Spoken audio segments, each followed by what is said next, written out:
नमस्कार, मैं छत्तीसगढ़ अखबार के YouTube चैनल इंडिया आजकल के स्टूडियो से सुनील कुमार। आप देख रहे होंगे मैं बैठा हूं, जाहिर है कोई मेहमान है तभी बैठता हूं, वरना मैं चुनाव में उम्मीदवार जिस तरह खड़े रहते हैं मैं पूरे वक्त खड़े ही रहता हूं। आज हमारे साथ एक बहुत खास मेहमान है। ये बिल्कुल लीक से हटकर हैं। आपने राजनीति और वाइल्ड लाइफ और पर्यावरण और मजदूर आंदोलन ऐसे जुड़े हुए लोगों से बात करते मुझको देखा होगा। आज हमारे साथ यहाँ पर छत्तीसगढ़ के एक सबसे बड़े उद्योगपति, जो एक हुरून लिस्ट है, Hurun rich list, London based एक ऑर्गेनाइजेशन इसको बनाता है, दुनिया के सबसे रईस संपन्न लोगों की लिस्ट, उनमें छत्तीसगढ़ के 5 या 7 लोगों का नाम इस साल आया है 2024 में। उसमें सबसे ऊपर जिनका नाम है, आज हमारे न्योते पर वो यहाँ पर आए हैं, बहादुर अली जी, जो कि आईबी ग्रुप नाम से एक बड़ा सा ग्रुप है। मुझको अगर ठीक से याद पड़ रहा है तो देश के करीब 18 राज्यों में उनकी प्रोडक्शन यूनिट हैं, हैचरीज हैं, पोल्ट्री फार्म की हैचरीज होती हैं वो हैं, और उन जगहों पे प्रोडक्शन होता है, वहाँ से मार्केटिंग होती है, एनिमल फीड की, सोयाबीन और दूसरे तरह के तेल बनते हैं, बड़ी बनती है। दिवाली पे मुझको भी थोड़ा सा उनके यहाँ से कभी तेल का एक डिब्बा, बड़ी का एक पैकेट ऐसा हासिल होता है। लेकिन ये इंटरव्यू उसके जवाब में, उस तोहफे के एवज में नहीं हो रहा है। ये हो रहा है क्योंकि उनकी न्यूज़ वैल्यू बहुत है, उनका छत्तीसगढ़ में योगदान इतना अधिक है। मैं थोड़ा सा हैरान होता हूँ कि कैसे राजनांदगांव नाम का एक छोटा सा जिला मुख्यालय जो था, वहाँ से, वो भी एक वक्त मुझको याद पड़ता है कि दुर्ग जिले का हिस्सा हुआ करता था, वहाँ से बहादुर भाई ने काम शुरू किया। वहीं पढ़े, सरकारी स्कूल में, सरकारी कॉलेज में, वहाँ से काम शुरू किया, छोटी सी एक पोल्ट्री से काम शुरू करके आज वो पोल्ट्री और एनिमल फीड और इस तरह की चीज़ों में वो आसमान में पहुँचे हुए हैं। तो मुझको लगता है कि हमारे प्रदेश के जितने लोग हैं उनके लिए एक रोल मॉडल भी है कि सरकारी स्कूल और कॉलेज से, आम स्कूल, कोई सरकारी इंजीनियरिंग कॉलेज या मैनेजमेंट का IIM IIT जैसा कुछ नहीं, उससे पढ़ने के बाद वो किस तरह से आगे बढ़े हैं, उनकी जो ग्रोथ है, ट्रेजेक्ट्री है, उसको देख कर मैं हैरान होता हूँ। उनसे अभी बात भी कर रहा था। बहादुर भाई, आपका बहुत स्वागत है आज यहाँ पर। धन्यवाद, थैंक यू। मैं पूरा परिचय तो आपका तेजी से दे नहीं सकता, क्योंकि आपने जो दे दिया वो अपने आप में पूरा तेजी के साथ आपने मेरा पूरा विवरण दे दिया है अपने दर्शकों को, तो धन्यवाद उसके लिए। मैं आया भी था आपके यहाँ, आपके हेड ऑफिस को देखने के लिए एक बार, राजनांदगांव, ठीक बगल में मुझको जो स्कूल आप लोग चलाते हैं वो भी देखने मिली थी। और मैंने बाद में पता भी लगाया तो कई शहरों में जहाँ जहाँ आपका काम चलता है वहाँ पे हर जगह आप अपने एम्प्लॉइज़ के बच्चों के लिए या आसपास के लोगों के लिए स्कूलें चलाते हैं। लेकिन उसके ऊपर हम बाद में आएंगे। मैं थोड़ा सा समझना चाहता हूँ, नांदगांव सरकारी स्कूल से पढ़ना, सरकारी कॉलेज से पढ़ना, और वहाँ से छोटी सी एक पोल्ट्री से, जो मेरे ख्याल से उस समय पोल्ट्री नाम भी नहीं रहा होगा, मुर्गी पालना नाम रहा होगा, वहाँ से आपने शुरू किया। आपकी सबसे शुरुआती यादें क्या है बिजनेस की? देखिए, जैसे हर लड़का जवान होता है, बड़ा होता है, तो एक काम करने को सोचता है। तो हमने भी जब एक एज में आया तो सोचे कि 22-23 साल में कि हमको क्या काम करना चाहिए। तो एक ही डिसाइड हुआ कि मुझे सर्विस नहीं करना है पहला काम, क्योंकि फादर की छोटी सी साइकिल दुकान थी, लॉन्ड्री थी। तो हमने बोले चलो इसको काम करते हैं। काम करते करते सब भाई लोग बड़े होने लगे, काम बढ़ने लगा, तो सोचे कि नहीं अब एक बिजनेस पे नहीं होना चाहिए, 2-3 बिजनेस करना चाहिए। तो 2 भाई साइकिल दुकान में चले गए और हम लोग आ गए पोल्ट्री में। हमारे पास उस टाइम किसी ने जानकारी दी कि पोल्ट्री में फ्यूचर अच्छा है, तो पोल्ट्री सीखने लगे। तो पोल्ट्री सीखते सीखते एहसास हुआ कि ये बिजनेस को बढ़ाना चाहिए, करना चाहिए, इसके अंदर मार्जिन भी अच्छी है, ग्रोथ भी है। फिर जब होता है ना कि बिजनेस के गहराई में घुसने के कि भाई मैं अपनी ज़िंदगी दांव में लगा रहा हूँ, तो मैं कैसे बिजनेस में लगाऊँ, ये क्वेश्चन आया। तो फिर हम लोगों ने सबसे बात करना चालू की कि पोल्ट्री का फ्यूचर क्या है। तो कुल मिला के जब आया कि इंडिया प्रोटीन डिफिसिट कंट्री है। आपको अगर मतलब 100 किलो प्रोटीन चाहिए तो 50 किलो भी प्रोडक्शन नहीं हो रहा है, प्रोड्यूस होता ही नहीं, सब तरह का प्रोटीन मिला के भी 50% प्रोटीन। उस टाइम 84-85 की बात है, और हमको ज़रूरत था 100 किलो का, प्रोडक्शन था 50 किलो। और ये पॉपुलेशन से रिलेटेड बिजनेस करना चाहिए। 2 चीज़ हमने सीखी थी। अच्छा, पॉपुलेशन जितनी बढ़ेगी उतनी प्रोटीन की डिमांड बढ़ेगी। और प्रोटीन आज 50% डिफिसिट है, इसको 100% करने में 25-30 साल लगेगा। फिर उसको मेंटेन करने के लिए पूरी उम्र लगेगी। आबादी भी बढ़ेगी और उसकी प्रोटीन रिक्वायरमेंट को भी मीट करना है। हमारे जो अच्छे सलाहकार लोग हमको उस टाइम मिले, कुछ विदेशी लोग हमारे साथ, अमेरिका के एक बंदे 96 में मिले, उन्होंने जब ये सब कैलकुलेशन करने का मेथड बताया तो हमको लगा यार इससे अच्छा बिजनेस कुछ नहीं हो सकता। ऐसा तो हम सीधा पोल्ट्री के अंदर अपॉर्चुनिटी ढूंढने लगे। और अपॉर्चुनिटी ढूंढते ढूंढते काम करते करते हमको दिखने लगा कि अब क्लियर दिखने लगे कि अब इंडिया में पोल्ट्री का फ्यूचर ही है और आईबी ग्रुप इसमें कितना स्पेस बना सकते हैं। तो हमने वो काम को लेके पूरा इंडिया में इसको फैलाना चालू कर दिया और आज भी हम उसी काम में आगे बढ़ रहे हैं। मेरी शुरुआती यादें जो हैं वो ये हैं कि आईबी ग्रुप ने जब यहाँ से ब्रायलर और अंडे, ये सब चिकन, इसको भेजना बाहर शुरू किया तो आपने आंध्र जैसे मार्केट में जाकर वहाँ पर मार्केट कैप्चर किया, जहाँ पर देश की सबसे बड़ी बड़ी पोल्ट्री थी आंध्र में। नहीं, एक सब ठीक है, ऐसा लगता है कि वहाँ से हम कंपटीशन नहीं कर सकते। हमारी प्रोडक्शन कास्ट हमने अपनी की, अपने तरीके से मैनेज की, कुछ वहाँ का सपोर्ट लिए। पहले यहाँ पे मक्का प्रोड्यूस नहीं होता था छत्तीसगढ़ में, सोयाबीन। जब यहाँ मक्का प्रोड्यूस होने लग गया तो हम आंध्रा को भी कंप्लीट कर दिए, बंगाल को भी कंप्लीट कर दिए। तो फिर इजी हो गया क्योंकि रॉ मटेरियल, जो प्रोडक्ट की मटेरियल की प्रोडक्शन कास्ट बढ़ाता है वो हमारे प्रदेश में हमने पैदा करवाया। हमने किसानों को मक्का फ्री में दिया, जा जाके उनके जितने प्रॉब्लम होते थे, टेक्निकल प्रॉब्लम बताते थे। तो इससे किसानों में एक जागरूकता है और हमको मक्का मिल गया, हमारी पोल्ट्री बढ़ गई। वो सपोर्ट से हम मक्का, किसानों के सपोर्ट से। ये मक्का जो आप बोल रहे हैं या सोयाबीन, तो ये आप अपने पोल्ट्री के लिए चारे की बात कर रहे हैं कि आप जो कैटल फीड बनाते हैं, एनिमल फीड बनाते हैं, उसके लिए भी मक्का है? पोल्ट्री फीड को बनाने के लिए मक्का 70% मटेरियल लगता है। तो जब तक कि मक्का हम बाहर से लाएंगे तो हमारी ट्रांसपोर्टिंग कास्ट बढ़ती थी। तो हमने बोले कि हमारे स्टेट में ही पैदा होना चाहिए और हमारे पास ज़मीन बहुत थी, किसान बहुत थे। तो हमने 2 साल लोगों को, 3 साल बल्कि फ्री में सीड बांटते थे कि इस मक्का उगाओ और उगेगा तो हम ले लेंगे और सीड फ्री में ले जाओ। तो हमने 3 साल अभियान चलाया, पेपर मैट दी, हमारी 10-15 आदमी की टीम थी, गांव में जा जाके किसानों को एजुकेटेड करते थे। 3 साल के बाद हमको आज तक कोई ऐसा मौका नहीं लगा कि हमको कहीं काम करना चाहिए। किसान खुद अग्रेसिव हो गए, उनकी एक अच्छी प्रॉफिट आ गई और अच्छी प्रॉफिट से उन्होंने अपना काम तो अभी भी मक्का जो है आपके आसपास काफी होता है? आज भी काफी होता है, लेकिन हमारा प्रोडक्शन इतना बढ़ गया कि आज भी हमको मक्का अदर स्टेट से बुलाना पड़ता है। ऐसा? हम यहाँ पे लोकल अभी सरकार से बातचीत कर रहे हैं। इस साल पहली बार हमने बहुत समय बाद फिर किसानों को फ्री में बीज दिया है कि सरकार, रिक्वायरमेंट बढ़ गई है, एम्प्लॉयमेंट बढ़ गई और सरकार भी चाहती है, फसल बदलना चाहती है, गर्मी में धान नहीं उगाना चाहती। तो इस साल हमने फिर फोकस किए कि गर्मी में धान के बदले मक्का लगना चाहिए। किसानों को हमने गारंटी दी है कि सरकार के न्यूनतम प्राइस में हम खरीदेंगे। तो इस साल से फसल चक्र परिवर्तन स्टार्ट होगा। तो मैं सोचता हूँ अगले साल से हमको मक्का बाहर से लगेगा। ये आप बड़ा अच्छा शब्द इस्तेमाल कर रहे हैं, फसल चक्र परिवर्तन। इसको लेके मैं कई बार अखबार में लिखता हूँ कि हम केवल धान पे आश्रित एक प्रदेश हो गए हैं और धान की फसल पूरी सरकारी खरीद पे आश्रित हो गई है। बाजार का इक्वेशन खत्म हो गया है छत्तीसगढ़ के किसान का। लेकिन आप जो बोल रहे हैं उसका मतलब ये है कि सरकार से परे भी प्राइवेट सेक्टर उस मक्के को खरीदेगा। बिल्कुल, हमारा तो पूरा, हम तो सरकार को बोला हमको 5 लाख टन मक्का दीजिए, हम खरीदने के लिए तैयार बैठे हैं। ऐसा? इतनी शॉर्टेज है मक्के की, हमको सब बिहार से लाना पड़ता है, एमपी से लाना पड़ता है, महाराष्ट्र से। आपने इसी चक्कर में बिहार में, पंजाब में, वहाँ पे जो प्रोडक्शन यूनिट डाली है सब, क्योंकि यहाँ मक्के की अवेलेबिलिटी नहीं थी। तो हमने छत्तीसगढ़ से बाहर जितनी नियरेस्ट मक्का प्रोड्यूसर स्टेट थी, हमने वहाँ जाके अपनी फैक्ट्री लगाए हैं। उसके बाद भी यहाँ डिफिसिट है। ऐसा? इतनी हमारे पास। एक चीज आपने जो कहा मैं समझना चाहता हूं कि हिंदुस्तान की आबादी जो है प्रोटीन डेफिशिएंट है, डाइट हमारी, ये वेजिटेरियन रहने के कारण है क्या? जो आबादी वेजिटेरियन है उनमें प्रोटीन की कमी ज्यादा है क्या?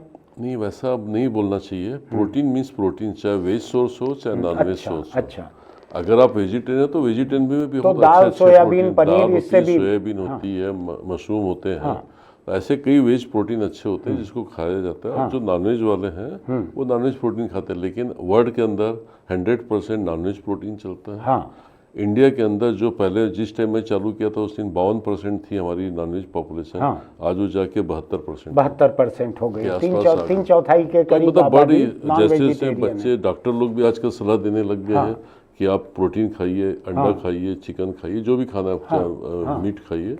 तो प्रोटीन के लिए झुकाव बड़ा समझ रहे हैं, और चिकन प्रोटीन ही एक ऐसा सोर्स होता है जो आपको हेल्दी रखने में बहुत बड़ा सपोर्ट करता है, क्योंकि अमीनो एसिड की प्रोफाइल कोई भी मीट में सबसे ज़्यादा होती है, और वो आदमी के लिए फ़ायदेमंद होती है। पूरा वर्ल्ड आप प्रोटीन, नॉनवेज प्रोटीन खा के सर्वाइव कर रहा है। तो ये पोल्ट्री से आप पोल्ट्री फीड या कैटल फीड या फिश फीड, या मैं देख रहा था अभी श्रिम्प वगैरह के लिए दाना बनाना, ये कब आप आगे बढ़े? जब पोल्ट्री आगे बढ़ती गई उसी के साथ साथ बढ़ते गए? क्या होता है कि एक बिजनेस जब करते हैं तो इसके साथ ये भी सोच आती है कि पूरे बिजनेस एक बास्केट में बॉल नहीं होना चाहिए। तो हमको पहले 3, 4, 5 बिजनेस करने पड़ते हैं। कभी तेजी मंदी होती तो एक इंडस्ट्री दूसरी इंडस्ट्री को संभाल देती है। तो इस सोच को लेके हमने सॉल्वेंट प्लांट लगाया, सॉल्वेंट प्लांट लगा के सोया मिल लिया, तेल लिया, फिर उसके बाद बची तो हमने श्रिम्प फीड में गए, फिश फीड में गए। इस तरीके से हम बढ़ते हुए आगे डेयरी को बढ़ाया, डेयरी को बढ़ाया। फिर डेयरी किसी कारण से बंद हो गई, बंद करना पड़ गया हमको। हमारा नुकसान हो गया। हमारे घर में हम रोज एबीज का दूध, पनीर, ये खोआ ये खरीदते थे जी। खरीदते थे बोलना जरूरी है, नहीं तो लोग समझेंगे कि उसी के एवज में बहादुर भाई का मैं आज यहाँ वाहवाही कर रहा हूँ। नहीं, ऐसा नहीं। बिना पैसे के दिवाली में भर उन्होंने मुझको थोड़ा सा दिया है हर साल। तो मुझको बड़ा अफसोस हुआ जब हमको कहा गया इस तारीख से बंद हो जाएगा। नहीं, क्या होता, डेयरी इज गुड बिजनेस, लेकिन कॉर्पोरेट के द्वारा ऑर्गेनाइज करने के लायक इसके अंदर मार्जिन नहीं थी, और कुछ ऐसी थी कि जो सरकारी नियम के अगेंस्ट जाके कुछ काम होते थे उसमें, जो हम नहीं कर सकते थे, कंपटीशन में टिक नहीं सकते थे। तो हमने सोचा कि अच्छा, मुझको क्या लगा, आपके नांदगांव के ही कमल सारडा जी हैं, उन्होंने यहाँ पे एक बड़ी सी डेयरी चालू कर दी। तो एक ही धंधे में एक शहर के 2 लोग रहें, उससे अच्छा कमल भाई उसको चला लें डेयरी को, आप पोल्ट्री में रहें, ऐसा आपस में तय किया क्या आप लोगों ने? ऐसा कुछ भी नहीं है। उन्होंने अच्छी मेहनत किया। उन्होंने कॉर्पोरेट सेक्टर के प्रॉब्लम को दूर करके अपने हिसाब से मैनेज किया, क्योंकि उनके पास डेयरी के सिवाय दूसरा बिजनेस लोहे का था, इलेक्ट्रिक का था, तो उनको शायद इसमें इंटरेस्ट ज़्यादा लगा। और चूंकि हमारा एक ऑलरेडी लाइव इंडस्ट्री की बिजनेस थी, तो हम लोगों ने पोल्ट्री में ज़्यादा टाइम देना ज़्यादा मुनासिब समझा। जी, मैं देख रहा था ये जो हुरून रिच लिस्ट जो है, उसमें आपके और सुल्तान भाई के बाद में कमल सारडा जी का नाम है, और उसके बाद एक नाम है बजरंग अग्रवाल, हनुमान अग्रवाल, नारायण प्रसाद अग्रवाल, ये हीरा ग्रुप के ही नाम हैं तीनों शायद। जी। और एक नाम इसमें और है विनीता आशीष सराफ। जी। ये कमल सारडा जी के? नहीं, ये अलग ग्रुप है। ये अलग ग्रुप है ये। अच्छा, ये भी ग्रोइंग ग्रुप है। बहादुर भाई एक बात बताइए, आप किसी राज्य में जाके जब यूनिट अपनी डालना चाहते हैं, बिजनेस का, इंडस्ट्री का एक्सपांशन करते हैं, पॉलिटिकल सेटअप जो है वहाँ का, उसको देखकर भी फैसले लेते हैं क्या?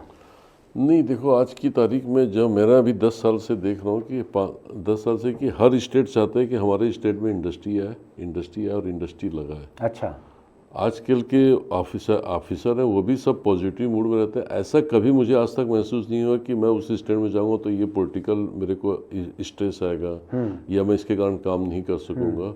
कभी हमको किसी भी स्टेट में ये प्रॉब्लम नहीं आया। ये तो आजकल का बहुत बड़ा परिवर्तन है, और आज भी मैं देख रहा हूँ दिनों दिन कि हर स्टेट अग्रेसिव हमको बुलाती है, बोलती है यहाँ पे इंडस्ट्री लगाओ, तुमको क्या सेटअप चाहिए। यानी पश्चिम बंगाल में जो टाटा नैनो वाला जो हुआ वो अभी ज़्यादा नहीं हो रहा कहीं? नहीं, कहीं नहीं हो रहा। वो तो एक दुर्घटना थी बोलना चाहिए वो। और क्यों हुई, कैसे हुई, वो दोनों ही लोग बता सकते हैं। बाकी अब ऐसी दुर्घटना कहीं नहीं है। कहीं नहीं है। कहीं नहीं है। और दूसरा, आप छत्तीसगढ़ से शुरू किया आपने, पहले पूरा बिजनेस आपका यहीं पे रहा, बाद में आप दूसरे राज्यों में जो गए, तो ऐसा तो नहीं था छत्तीसगढ़ में असुविधा हो रही थी इसलिए बाहर जाना पड़ा मजबूरी में? नहीं, छत्तीसगढ़ में कोई असुविधा नहीं थी, लेकिन एक स्टेट में हमको पूरा काम करने में तकलीफ महसूस हो रही थी, डिस्टेंस की वजह से, क्योंकि रॉ मटेरियल आना और फिनिश प्रोडक्ट जाना। रॉ मटेरियल यहाँ था ही नहीं, मक्का नहीं था, और फिर सब लॉजिस्टिक कास्ट बढ़ रही थी। तो हमने बोला कि चलो हर स्टेट को 500-500 किलोमीटर डिस्टेंस में हमने एक फैक्ट्री लगाना चालू, और वो हमारा मॉडल सक्सेस हुआ। और ये 500-500 किलोमीटर पे एक फैक्ट्री रहे? ऐसा 500 किलोमीटर, ये टेंटेटिव डिजाइन पकड़ा, कहीं 600 कहीं 400 है। अच्छा, बट टारगेट ये कि हर 500 किलोमीटर में आईबी ग्रुप की एक फैक्ट्री होना चाहिए। एक चीज़ बतलाइए, कुछ एक राज्य ऐसे हैं जिनको स्कूलों में दोपहर को मिड डे मील में अंडा देते हैं, कुछ जगहों पे नहीं देते हैं, कुछ लोग इसको धर्म से जोड़ लेते हैं, छत्तीसगढ़ के बारे में आपका क्या तजुर्बा रहा? कभी सरकार से आपने पहल की कि भाई आप मिड डे मील में अंडा दीजिए, बच्चों को जो घर में खाते हैं कम से कम उनको दे दीजिए? नहीं, हम बोलते हैं, समझाने की कोशिश करते हैं, लेकिन कहीं इस मैटर में बड़ा कन्फ्यूजन है लोगों को कि वेज और नॉनवेज के चक्कर में। हाँ। तो जहाँ ऐसी चीज़ होती है वेज और नॉनवेज की, तो मैं कोशिश करता हूँ कि इससे मैं दूर हो जाऊँ। हाँ, क्योंकि मैं ये ना लगे कि आप नॉनवेज किसी को खिलाने के चक्कर में प्रमोट कर रहा हूँ, या कोई आदमी किसी को वेज समझ रहा है उसको मैं नॉनवेज को वेज बता दूँ या ऐसा, तो मैं उसमें हम उसमें दूर रहना चाहते हैं। आप उस लेवल पे जाकर प्रमोट करना नहीं चाहते कि नहीं इसको वेज है आप खाइए करके, हम ये नहीं बोलना चाहेंगे कभी भी, क्योंकि फालतू बातें बढ़ती है और बातें बढ़ के मामला गर्म हो जाता है। एक मैं देख रहा था करीब 15-16 हज़ार आपके रेगुलर एम्प्लॉई हैं, मैं कंपनी का प्रोफाइल देख रहा था, जिनका PF SIC कटता है, जिनके बच्चों के लिए स्कूल लगाई हुई है। और मैं आपके एक साथी से बात करके अभी समझ रहा था, तो ट्रक ड्राइवरों के लिए, कर्मचारियों के लिए आपने स्टाफ क्वार्टर बनाए, उसमें मुझको बतला रहे थे अंजुम भाई की उसमें उनके लिए भी एक एक कमरे में AC लगा हुआ है सबके की, ताकि चैन से सोएं। तो आपका स्टाफ रिटेंशन ज़्यादा रहता है क्या? लोग आसानी से छोड़ते नहीं होंगे? मेरे पास स्टाफ रिटेंशन 2 से 3% है। मेरे पास 20-20 साल के आदमी हैं, 25 साल के जो हमारी कंपनी चालू हुई थी उस टाइम के भी आज आदमी पूरी स्पीड से, पूरी ईमानदारी से काम कर रहे हैं। कंपनी की ये सोच होती है कि हमारे साथ जो आदमी जुड़ा है सिर्फ उसको सैलरी देने की हमारी जवाबदारी नहीं है। सैलरी के अलावा हम सैलरी तो सभी देते हैं, तो सैलरी आपने दिया तो कोई बहुत बड़ा काम नहीं किया, उसके अलावा क्या दे रहे, तो हम उनके बच्चों को भविष्य सुधारने की कोशिश करते हैं। उनके घर के अंदर मोटरसाइकिल, टीवी, फ्रिज, और अभी जैसे हमने AC का लॉन्च किया था, हमने 50% सब्सिडी दी IB ग्रुप की तरफ से। जो भी कर्मचारी 50,000 रुपये से सैलरी कम है उसको 50% सब्सिडी। अच्छा। और 50% 3 साल में आप पैसे दीजिए विदाउट इंटरेस्ट। तो आप यकीन नहीं करेंगे, मेरे पास 1000 AC बुक हुए, यानी चैन से सो सके लोग, ऐसा सो सके घर में परिवार के साथ एयर कंडीशन में सोए मेरे एम्प्लॉय। इस सोच को हमने ड्राइव किया और इस साल 1000 AC दिए। ये स्कीम हर साल लागू होगी, तो टारगेट है कि 1-1000 परिवार को हम एयर कंडीशन के अंदर लाने की कोशिश कर रहे हैं। अच्छा। ताकि रात के पूरी फैमिली बच्चे साथ अच्छे से सोएं। हमारा काम सिर्फ अपने को आगे बढ़ाना नहीं है, हमारे साथ जो जुड़ा हुआ उसको भी तो कुछ आगे बढ़ाना है। और इसी सोच को लेकर स्कूल खोल रहे हैं। कभी इमरजेंसी में कोई एक्सीडेंट होते हैं, ट्रीटमेंट होते हैं, दुर्घटनाएं होती है, तो उसमें भी कंपनी पूरा सपोर्ट करती है। स्कूलें कई ऐसी जगहों पे भी आपने खोली हैं जहाँ पे आपका बिजनेस नहीं है, कारोबार नहीं है, एम्प्लॉय नहीं है, वहाँ भी स्कूलें चल रही हैं? तो एक तो स्कूल हम अपने लिए खोलते हैं, अपने कर्मचारियों के लिए। एक स्कूल उन जगह में खोलते हैं जहाँ मुस्लिम समाज के बच्चे बहुत पढ़ाई नहीं कर रहे हैं और वहाँ कोई अच्छी स्कूल नहीं है। तब हम बोलते हैं कि हमको अपने समाज को भी आगे बढ़ाना है, तो हम समाज के लिए कहीं कहीं स्कूल खोल देते हैं और अच्छे टीचर नानगांव से वहाँ भेजते हैं। लेकिन बच्चों को अंग्रेजी मीडियम का नॉलेज डे 1 से होना चाहिए। हिंदी मीडियम को मैं इग्नोर करने बोलता हूँ, अपने समाज को भी और अपने कर्मचारियों के बच्चों को भी। कि आने वाला समय बिना अंग्रेजी के कोई जॉब नहीं मिलेगी। दुनिया में कहीं भी जाके काम करना है तो अंग्रेजी ज़्यादा काम आएगी। ड्राइवर को भी अंग्रेजी आनी चाहिए, क्योंकि अभी जितनी गाड़ियाँ आ रही है हमारे पास, सब इतनी इलेक्ट्रॉनिक आ रही है कि इंग्लिश पढ़ा हुआ आदमी ही गाड़ी चला सकता है आने वाले 5 साल बाद। तो हमने उस लेवल में इनको बोला है कि ड्राइवर का बच्चा ड्राइवर बने, कोई तकलीफ नहीं, लेकिन वो अंग्रेजी आए और अंग्रेजी गाड़ी चलाए। तो ये मुस्लिम समाज के बच्चों के लिए स्कूलें जहाँ पे खोली हैं आपने, उनमें गैर मुस्लिम बच्चे भी हैं? हाँ, पढ़ते हैं, गैर मुस्लिम भी है। ऐसा नहीं कि 100% मुस्लिम है, 20-25-30% गैर मुस्लिम। लेकिन पढ़ाई वहाँ पे कौन से कोर्स की होती है? कोई मदरसा वगैरह की पढ़ाई? नहीं, CBSE बोर्ड की होती है। हम बताया ना, जो गवर्नमेंट के नियम है उसी नियम को फॉलो करते हैं। अच्छा। CBSE बोर्ड पे, CG बोर्ड में काम करते हैं।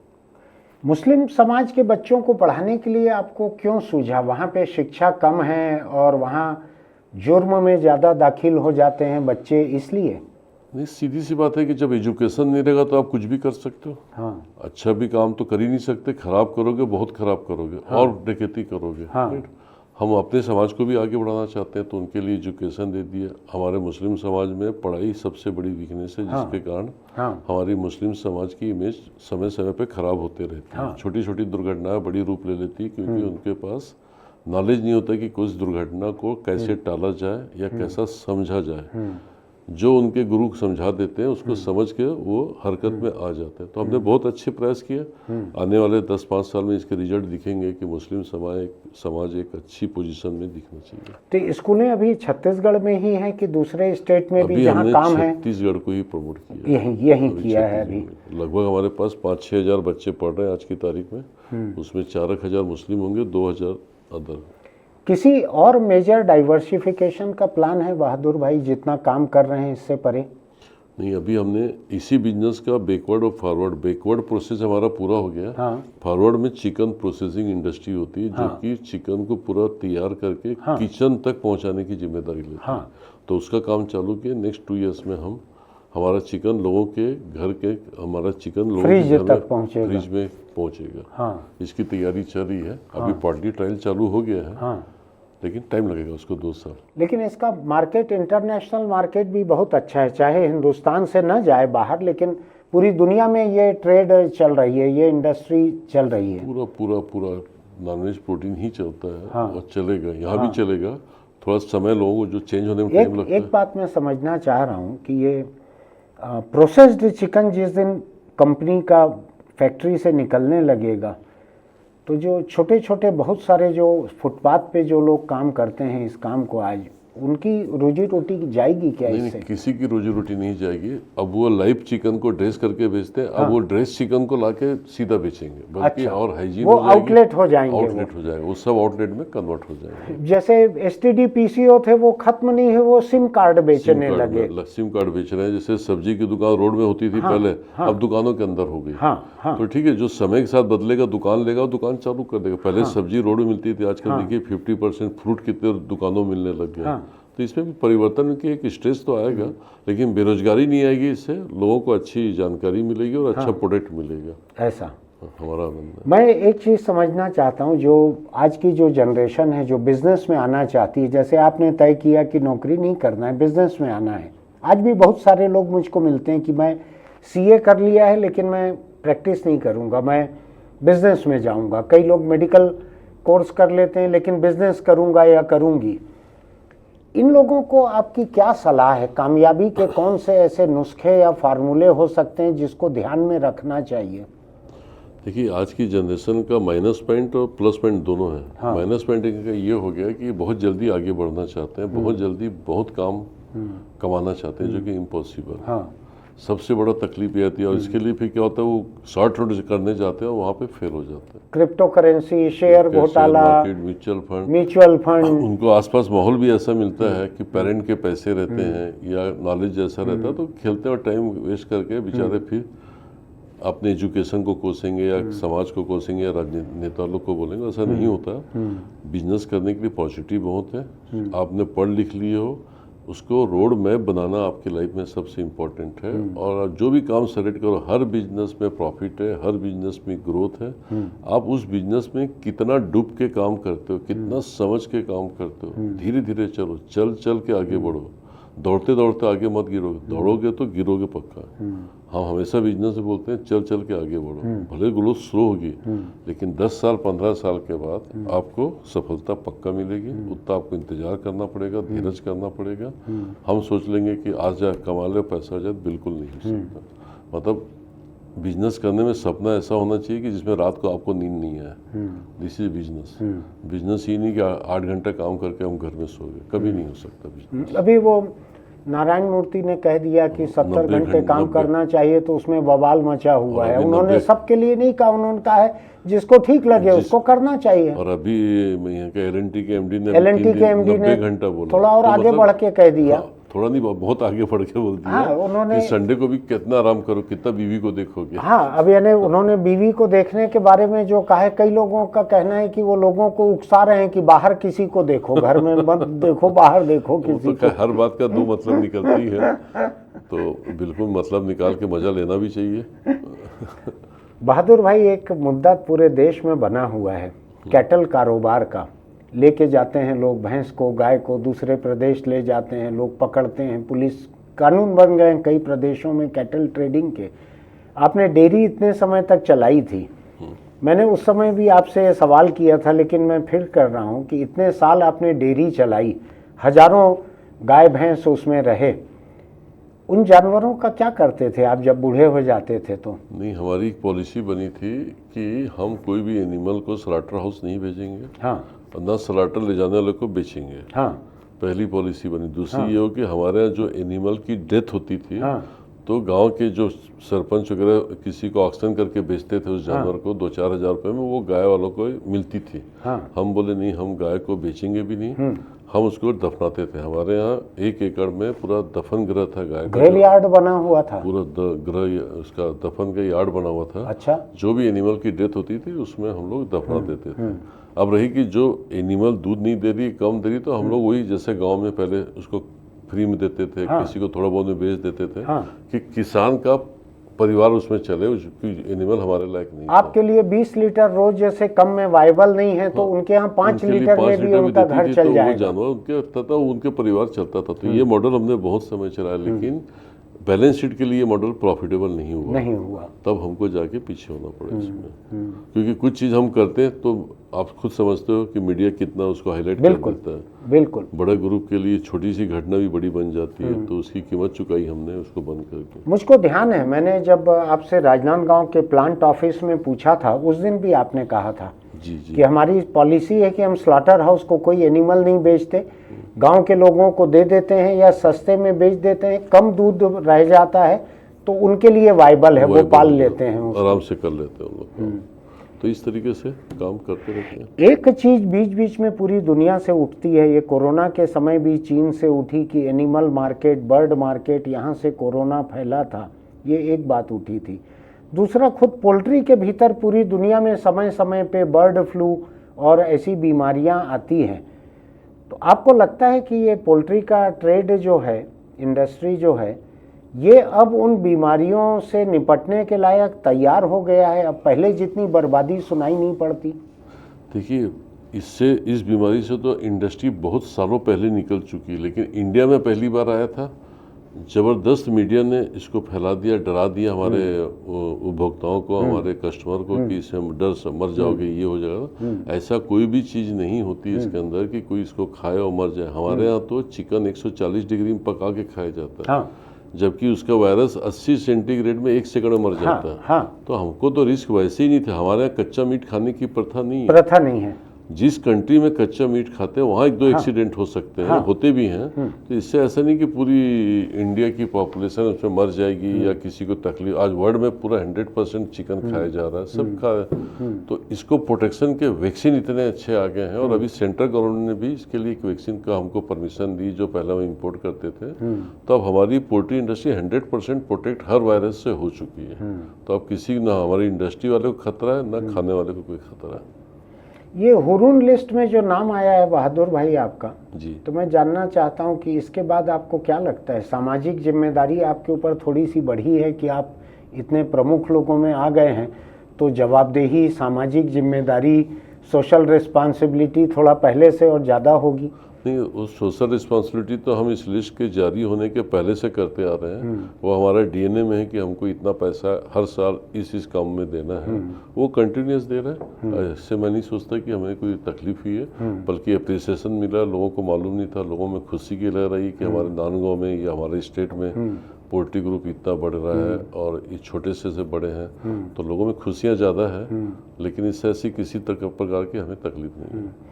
नांदगांव से निकले हुए और जो कारोबारी हैं उन्होंने बाहर अपने हेड ऑफिस बना लिए, लेकिन आप नांदगांव में ही टिके हुए हैं। कोई वजह है वहाँ रहने की? वजह ये कि नांदगांव ने मुझे आगे बढ़ाया है। नांदगांव की मिट्टी मेरे लिए शुभ है, पवित्र है। तो मैं नहीं चाहता कि इसको छोड़ के मैं बाहर जाके काम करूं। और आज के तारीख में जो ईमेल, इलेक्ट्रॉनिक साधन इतने आ चुके उससे आपको नांदगांव और कहीं बाकी पता दुनिया में दूरी नहीं रहेगी। आप कहाँ रहते हो। मुझे बॉम्बे, दिल्ली, कलकत्ता जाना, मैं 4 घंटे में सब जगह पहुँच जाता हूँ। तो मैं नांदगांव से 4 घंटे कलकत्ता पहुँचता हूँ, दिल्ली पहुँचता हूँ, मेरे लिए क्या फ़र्क है। रोड लॉजिस्टिक हमारी बहुत अच्छी है, और मुझे कभी इस बात की कमी नहीं हुई। बल्कि मैं तो ये मानता हूँ कि मेरी ग्रोथ होने का कारण ही राजनांदगांव है, कि जहाँ इतना लोगों का प्यार, स्नेह मिलता है, साथ मिलती है, ज़मीनें मिल जाती है, सपोर्ट मिलता है। तो मेरी ग्रोथ की जगह ही वही है, तो मैं उसको कैसे छोड़ सकता हूँ। यानी नांदगांव के एक छोटे से बिजनेस फैमिली से निकल के आप यहाँ तक पहुँचे, तो ऐसी कोई वजह नहीं है कि छत्तीसगढ़ में ऐसे और कारोबार खड़े ना हो सकें और लोग कामयाब ना हो सकें, ऐसी कोई वजह नहीं है। नहीं, आप में कोई सुरखाब के पर नहीं लगे हुए थे कि आप सही। हार्वर्ड से पढ़ के आए थे और कामयाब हो गए, ऐसा बिल्कुल नहीं था। बिल्कुल। और आप शायद हिंदी ही पढ़ के निकले थे। आज भी मेरी हिंदी ही चलती, मेरी जितनी मीटिंग्स होती है, चाहे देश में हो चाहे विदेश में हो, मेरे साथ इंटरप्रीटर रहते हैं। हाँ, वो ट्रांसलेट करते हैं। यानी अंग्रेजी को आपने आतंक नहीं फैलाने दिया अपने मुझे ऊपर। कभी इसके गिल्टी फील नहीं होती कि मेरे को इंग्लिश नहीं आती, नहीं तो मैं और कर लेता। बहुत अच्छी बात है, बहुत मुझे अच्छी बात हिंदी है। से यानी प्यार दुनिया के कुछ सबसे कामयाब देश जो हैं, चीन है, जापान है, इटली है, जर्मनी है, फ्रांस है, सब केवल अपनी जुबान में काम करते हैं। लेकिन यह है कि आपको बड़ा कामयाब होना पड़ता है, तब आपकी जुबान चल पाती है। मैं अगर नौकरी ढूंढने बाहर जाऊं तो मुझको उनकी जुबान बोलना पड़ता है, मेरी जुबान में वो नौकरी नहीं देंगे। नहीं मिलेगी। सही। लेकिन आप कारोबार लेकर अगर जाते हैं तो वो सब समझ लेते तो हैं। सब समझ लेते हैं, उनको उसमें डॉलर दिखता है। आप आजकल- जो बोलते हैं हाँ, उसमें डॉलर दिखता है। और आजकल तो मोबाइल में ऐप आ गया ना, आप हिंदी बोलो उसको चाइनीज में ट्रांसफर हो जाता है, जापानीज में ट्रांसफर हो जाता है। तो आजकल तो हमारे जितने भी लोग वहाँ बात करते हैं चाइना में, तो पूरा मैसेज व्हाट्सएप के थ्रू जाता है और वो कन्वर्ट हो जाता है, वो आता है हमारे पास। अभी कुल मिला के जो आपने एक बात बोली ना कि डॉलर वैल्यू समझते हैं, और हम भी समझ लेते हैं कि ये $1,00,000 का है, हम बोल रहे हैं इसको 90,000, बस ये लड़ाई चलती रहती है। मैं इस बात को खासकर इसलिए बोलना चाहता हूँ कि मेरे जैसे बहुत से लोग जिन्होंने अंग्रेजी कभी पढ़ी नहीं स्कूल और कॉलेज में, जिनको एक दहशत रहती थी कि अंग्रेजी बोलने वाले लोगों से हम कैसे बात करेंगे, कैसे उनके साथ काम करेंगे। मैं चूंकि अखबार की नौकरी में था तो मैंने कोशिश करके अंग्रेजी थोड़ी बहुत टूटी फूटी सीखी। लेकिन जो बहादुर भाई बतला रहे हैं, मुझको इसमें एक बड़े हौसले की बात दिख रही है उन तमाम लोगों के लिए जो अंग्रेजी नहीं जानते हैं, कि या तो आप भाषा सीख लीजिए अंग्रेजी, या अपने आप को कारोबार में इतना कामयाब कर लीजिए कि दूसरे लोग आपकी भाषा को समझने के लिए तैयार हो जाएं। एक बात। दूसरी बात, सरकारी स्कूल से पढ़ के निकलना, सरकारी कॉलेज से पढ़ के निकलना, एक कस्बाई शहर नांदगांव, कस्बाई शहर था, मैं तब से आ जा रहा हूँ वहाँ पे, ऐसे शहर से निकलना ये किसी के पाँव की बेड़ी नहीं है। आपके लिए खुला आसमान है, आप आगे बढ़ सकते हैं। मैं बहादुर भाई शायद पहले बिजनेसमैन है जिनसे मैं इस स्टूडियो में पिछले 1.5 साल में, पौने 2 साल में बात कर रहा हूँ। उसकी एक वजह भी आपको बता देता हूँ कि उनको मैंने क्यों छांटा इस बातचीत के लिए। इसलिए छांटा कि मैंने उनको कानून के साथ टकराव करते कभी नहीं देखा। जो आज हिंदुस्तान के बड़े बड़े कारोबारी कोई बैंक फ्रॉड करने में लगे रहते हैं, कोई एक्सपोर्ट इंपोर्ट में कोई गड़बड़ी करते हैं, कोई शेयर मार्केट की गड़बड़ी करते हैं, बहादुर भाई को लेके मैंने कोई अप्रिय विवाद अभी तक सुने नहीं है किसी भी तरह के। तो इसलिए एक ऐसा कारोबारी जिसने हजारों लोगों को, दसियों हजार लोगों, शायद 16,000 लोगों को सीधे नौकरी दी है, शायद लाखों लोग जो हैं इनके कारोबार से जुड़े हुए अलाइड काम में लगे हुए हैं, कर्मचारियों का ख्याल रखते हैं, केवल समय पे तनख्वाह नहीं देते, ख्याल भी रखते हैं कई तरह का। मैं पूरी ज़िंदगी कर्मचारी रहा, तो मेरे लिए इस तरह की वेलफेयर एक्टिविटीज़ जो हैं बहुत मायने रखती हैं। मुझको लगता है ये महत्वपूर्ण है कि आप अपने साथ में काम करने वाले अपने कर्मचारियों का, जिनका कानूनी हक तो तनख्वाह तक सीमित है, बोनस तक सीमित है, उनके लिए और आगे बढ़कर 10 कदम आप जो कुछ करते हैं, स्कूल खोल रहे हैं, समाज के लिए कुछ कर रहे हैं। मुझको लगता है कि उनकी जगह कोई और मुस्लिम कारोबारी रहता तो शायद ये बोलने में हिचकता कि मैं मुस्लिम समाज के बच्चों को आगे बढ़ाना चाहता हूँ, क्योंकि वो पीछे हैं, क्योंकि उनमें पढ़ाई कम है, इसलिए उनको पढ़ने की ज़रूरत ज़्यादा है, इसलिए हम उन इलाकों में खोल रहे हैं जहाँ मुस्लिमों के लिए स्कूलें नहीं हैं। मुझको लगता है इतना दरिया दिली से, इतना खुलकर इस बात को मंजूर करना ये भी महत्वपूर्ण है। बहादुर भाई, आपका बहुत बहुत शुक्रिया, बड़ा अच्छा लगा आपसे बात करके। धन्यवाद, थैंक यू। और मुझको ये भी लगता है कि बहुत सारे नए लोग जो कारोबार करना चाहते हैं, आगे बढ़ना चाहते हैं, उनके लिए आप एक रोल मॉडल की तरह रहेंगे। और हो सकता है कि उनको लगे कि नहीं, ईमानदारी के साथ भी आगे बढ़ सकते हैं, कर्मचारियों का भला करते हुए भी आगे बढ़ सकते हैं। कर्मचारी कोई आपके थाली की रोटी छीन के नहीं ले जाते, आप अपने काजू किशमिश की बर्नी में से ही उनको कुछ दाने दे रहे हैं, उतना ही है, उससे ज़्यादा नहीं है वो।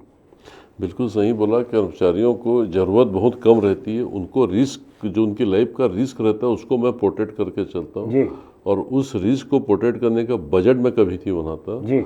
जो भी बजट रहेगा एक्सेप्ट हो जाता है, उसके लिए जितनी ज़रूरत सामने आ रही है उसको रिलीज कर दीजिए, उसको कर दें। तो उसके लिए डिपार्टमेंट ही अलग है जो उसमें बजट हमसे कभी नहीं पूछेगा अच्छा। कि साल में कितना बजट है, कितना करना है। अच्छा। कि एक आदमी पे कितने रुपए तक खर्चा करना, ऐसा कोई बजट नहीं होता। अगर प्रॉब्लम है तो उसको सपोर्ट करो, खत्म। वो बेनेवलेंट एक्टिविटीज वो तय करते रहते हैं और बताते हैं कि इतना पैसा हमको चाहिए इस काम के लिए। बताना ही नहीं है, आप ऐसा। खर्चा करो। हमारे आदमी को अगर कोई बड़ी तकलीफ अच्छी है बात है। मुझको अकेला ऐसा केस याद पड़ रहा है, रूबरू देखा हुआ। गोदरेज कंपनी जो है, उस कंपनी के मालिक परिवार के एक व्यक्ति थे, बुजुर्ग, उनका नाम अभी भूल रहा हूं मैं। वो यहाँ आए थे, गोदरेज के एक डीलर के यहाँ मेरी मुलाकात हुई। सुभाष दुप्पड़ जी के यहाँ डीलरशिप थी गोदरेज की उस समय। तो उनकी जीन्स में एक जगह छेद था और उनके कोट में एक जगह छेद था, लेकिन यहाँ से जाने के पहले वो 20-25 लाख रुपया अलग अलग संस्थाओं को, चैरिटी का सैंक्शन करके गए थे। तो वो कोई कारोबार नहीं देखते थे, वो पूरे हिंदुस्तान को घूम घूम के, और लोकल जरूरत जहाँ पे है, जैसे नेत्रहीन बालिकाओं के लिए, वहाँ उन्होंने कुछ बिल्डिंग सैंक्शन किया, बस दी, ऐसा कुछ किया। ऐसा करते चलते थे सब जगह वो। तो उन्होंने, ग्रुप ने एक व्यक्ति को रखा हुआ था जो कि अपने परिवार के, कि आप यही काम करो, हम लोग बिजनेस को बढ़ा रहे हैं, कमा रहे हैं, आप खर्च करो इसको। ऐसा नहीं, बिल्कुल सही है। एक समय के बाद आदमी को ये करना भी चाहिए, क्योंकि छोटे लोगों की कई ऐसी ज़रूरत रहती है कि हर ज़रूरत सरकार तो पूरी नहीं कर सकती। सरकार के भी अपने सीमित साधन होते हैं, तो अपने को करना चाहिए, हर इंडस्ट्री को करना चाहिए, मैं तो बोलता हूँ। बहुत अच्छी बात है। मैंने कई साल पहले 2-3 बार ऐसे लिखे थे एडिटोरियल, कि जो बहुत कामयाब हो गए हैं, आगे बढ़ गए हैं, उन लोगों को अपने स्कूल और अपने कॉलेज जाकर वहाँ की मदद करनी चाहिए, कि जहाँ से आप पढ़े हैं वहाँ अगर उनकी कोई ज़रूरत है तो उसको पूरा करो। बिल्कुल सही बोल रहे हैं। तो उससे भी एक रीपे करना हो जाता है कि आप जहाँ से पढ़ के निकले। मुझको पूरी उम्मीद है कि राजनांदगांव में लोग आपके पास आते भी होंगे इन चीज़ों के लिए। जो भी बेस्ट होता है सपोर्ट करने की कोशिश करते हैं। चलिए, आज की ये बातचीत बड़ी दिलचस्प रही, अलग रही। मैंने किसी कारोबारी से अभी तक बात की नहीं थी, लेकिन बहादुर भाई के लिए मेरे मन में बहुत सम्मान था हमेशा से। किसी और वजह से नहीं, मुझको उनसे कोई फायदा नहीं मिला है अभी तक, इसके बाद भी नहीं मिलेगा कुछ अलग से। मैं नई पीढ़ी को केवल एक मिसाल रखना चाहता हूं उनके सामने, कि आप ईमानदारी से काम करके, एक मौलिक काम करके, अपनी जड़ों से जुड़कर भी काम कर सकते हैं, अपने समाज के लिए भी काम कर सकते हैं, विस्तार भी कर सकते हैं अलग अलग जगह। ये रोना रोए बिना भी काम कर सकते हैं कि सरकार की दखल है, सरकार काम नहीं करने देती, राजनीतिक दखल है, उसके बिना भी आप काम कर सकते हैं। एक राजनांदगांव से शुरू होकर वो आज 18 राज्यों तक फैले हुए हैं। मेरी शुभकामनाएं उनके साथ हैं, क्योंकि उनसे छत्तीसगढ़ में दसियों हजार लोगों को प्रत्यक्ष या परोक्ष रोजगार मिल रहा है। हम आपसे फिर मिलेंगे किसी और मुद्दे को लेकर, किसी और व्यक्ति से बातचीत करते हुए। फिलहाल अगर आपको ये बातचीत अच्छी लगी हो तो हमारे YouTube चैनल इंडिया आजकल को सब्सक्राइब कीजिएगा, नोटिफिकेशन की बटन दबाइएगा, लाइक कीजिएगा, कमेंट बॉक्स में लिखिएगा आपको ये बातचीत, ये कारोबार, बहादुर भाई की सोच, ये सब आपको कैसी लगी, आप कमेंट बॉक्स में लिखिएगा। अपने दोस्तों को इसका लिंक भेजिएगा। हो सकता है कि उनके किसी नौजवान बच्चे के काम ये आए, या आप नौजवान हैं तो आपके खुद के ये काम आ सकता है कि कोई कारोबार कैसे शुरू किया जा सकता है। चलते चलते एक बहुत छोटी सी सलाह और, अगर आप बीड़ी, सिगरेट, गुटखा, तंबाकू खाते पीते हैं तो उसको छोड़ दीजिए, क्योंकि इसका कैंसर से बड़ा सीधा रिश्ता है। आप किसी कैंसर हॉस्पिटल के OPD में जाके देखिए किस तरह से गाल कटे हुए, गला कटा हुआ, जबड़ा निकाल दिया गया है, बहुत खराब हालत रहती है। जो इक्का दुक्का लोग आपको दिखते हैं, देश के एक बड़े नेता हैं मुंबई में बसे हुए, उनको देखते हैं आप, उनके मुंह की क्या हालत है। ऐसी हालत गरीबों की जब होती है ना, तो उनकी प्लास्टिक सर्जरी करके उनके नकली गाल बनाना भी नहीं हो पाता है, उतना पैसा सबके पास नहीं रहता है। ज़्यादा अच्छा यह है कि तंबाकू को छोड़ दीजिए, वरना कैंसर आके आपके मुंह में, गले में, छाती में, फेफड़ों में डेरा डालेगा, वहाँ से अपना मोबाइल फ़ोन निकालेगा, उसमें लाइव लोकेशन भेजेगा एक को ऊपर, फिर वहाँ से भैंसे पे चढ़कर एक आदमी नीचे आएगा, सुनहरी गदा लेकर, बड़ी बड़ी मूछें, रेशमी धोती, और फिर आपको पीछे रस्सी से बांधकर घसीट के ले जाएगा। आपने देखा होगा किसी फोटो में ऐसा। ऐसी मौत मत मरिए, अपने परिवार के साथ अच्छे से सुख से रहिए, तंबाकू को किसी भी शक्ल में छोड़ दीजिए। फिर मिलेंगे। Thank you.